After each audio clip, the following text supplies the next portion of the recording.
ಲೋಕಸಭಾ ಚುನಾವಣೆ ಹತ್ತಿರವಾಗ್ತಾ ಇದ್ದಂತೆ ಸಂಸದ ಅನಂತಕುಮಾರ್ ಹೆಗ್ಡೆ ರೀಚಾರ್ಜ್ ಆಗಿದ್ದಾರೆ.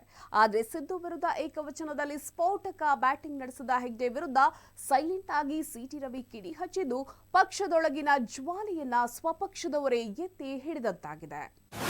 ಹೆಗ್ಡೆಗೆ ಟಿಕೆಟ್ ಹೆಗ್ಡೆ ಮೇಲೆ ಸಿಟಿ ರವಿ ಸಿಟ್ಟು. ಸಿದ್ದು ಪರ ಬ್ಯಾಟ್ ಬೀಸಿದ್ರ ಸಿಟಿ ರವಿ. ಗಜನಿ ಘೋರಿ ಬಾಬರ್ ಮಾನಸಿಕತೆ ಬಹಳ ಅಪಾಯಕಾರಿ. ಇಲ್ಲಿನ ಮುಸ್ಲಿಮರು ಅದರಿಂದ ಹೊರಬರಬೇಕು ಎಂದು ಬಿಜೆಪಿ ನಾಯಕ ಸಿಟಿ ರವಿ ಹೇಳಿದ್ದಾರೆ. ಚಿಕ್ಕಮಗಳೂರಿನಲ್ಲಿ ಮಂಗಳವಾರ ಮಾತನಾಡಿದ ಅವರು, ಔರಂಗಜೇಬ್ ಮೊಘಲರು ಟಿಪ್ಪು ಕಾಲದಲ್ಲಿ 42,000 ದೇಗುಲ ಧ್ವಂಸ ಮಾಡಲಾಗಿತ್ತು. ಎಲ್ಲಾ ಮುಸ್ಲಿಮರನ್ನ ಒಂದು ತಕ್ಕಡಿಲಿಟ್ಟು ನಾವು ನೋಡುವುದಿಲ್ಲ. ಇಲ್ಲಿನ ಮುಸ್ಲಿಮರಿಗೆ ಶಿಶುನಾಳ ಶರೀಫ್, ಅಬ್ದುಲ್ ಕಲಾಂ ಆದರ್ಶವಾಗಬೇಕು. ಆಗ ನಮ್ಮಲ್ಲಿ ಸಹೋದರತ್ವ ಭಾವನೆ ಗಟ್ಟಿಯಾಗುತ್ತದೆ ಅಂತ ಸಿಟಿ ರವಿ ಹೇಳಿದರು. ಮುಸಲ್ಮಾನರು ಸನಾತನ ಪರಂಪರೆಗೆ ವಿಶ್ವಾಸವಿಟ್ಟು ಭಾರತದಲ್ಲಿ ಉಳಿದುಕೊಂಡಿದ್ದಾರೆ. ಅವರಿಗೂ ಮನಂಪರಿವರ್ತಿಯ ದಿನ ಬರಬಹುದು.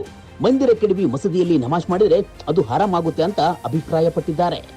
ಇನ್ನು ಸಂಸದ ಅನಂತಕುಮಾರ್ ಹೆಗಡೆ ಹೇಳಿಕೆ ಬಗ್ಗೆ ಆಕ್ಷೇಪ ವ್ಯಕ್ತಪಡಿಸಿದ ಸಿಟಿ ರವಿ, ಹಿರಿಯರು ಮತ್ತು ಸ್ಥಾನಕ್ಕೆ ಕೊಡಬೇಕಾದ ಗೌರವ ಕೊಡಲೇಬೇಕು. ಹಾಗಂತ ಮತ್ತೊಬ್ಬರನ್ನ ನೋಯಿಸಬಾರದು. ಅವರ ಹೇಳಿಕೆಯನ್ನ ನಾವು ಸಮರ್ಥಿಸಿಕೊಳ್ಳುವುದಿಲ್ಲ. ಹೆಗಡೆ ಏಕವಚನದಲ್ಲಿ ಮಾತನಾಡಿರುವುದನ್ನ ಒಪ್ಪುವುದಿಲ್ಲ. ಮಾತನಾಡುವ ಭರದಲ್ಲಿ ಶಿವರಾಜ್ ತಂಗಡಿಯವರು ನಾಯಿಗೆ ಹೋಲಿಸಿರುವುದು ಕೂಡ ತಪ್ಪೆ. ಪ್ರಧಾನಿ ಮೋದಿಯವರ ಬಗ್ಗೆ ಸಿಎಂ ಸಿದ್ದರಾಮಯ್ಯ ಈ ಹಿಂದೆ ಏಕವಚನದಲ್ಲಿ ಮಾತನಾಡಿದ್ದು ಕೂಡ ಸರಿಯಲ್ಲ. ಹಿರಿಯರಾಗಿ ಸಿದ್ದರಾಮಯ್ಯ ಕೂಡ ಪ್ರಧಾನಿಗೆ ಏಕವಚನದಲ್ಲಿ ನಿಲ್ಲಿಸುವುದು ಎಷ್ಟು ಸರಿ? ಹಿರಿಯರು ದೊಡ್ಡತನದಲ್ಲಿ ನಡೆದುಕೊಳ್ಳಬೇಕು, ಆಗ ಉಳಿದವರಿಗೆ ಮಾದರಿಯಾಗಲಿ ಅಂತ ಸಿಟಿ ರವಿ ಸೈಲೆಂಟ್ ಬಾಂಬ್ ಹಾಕಿದ್ದಾರೆ.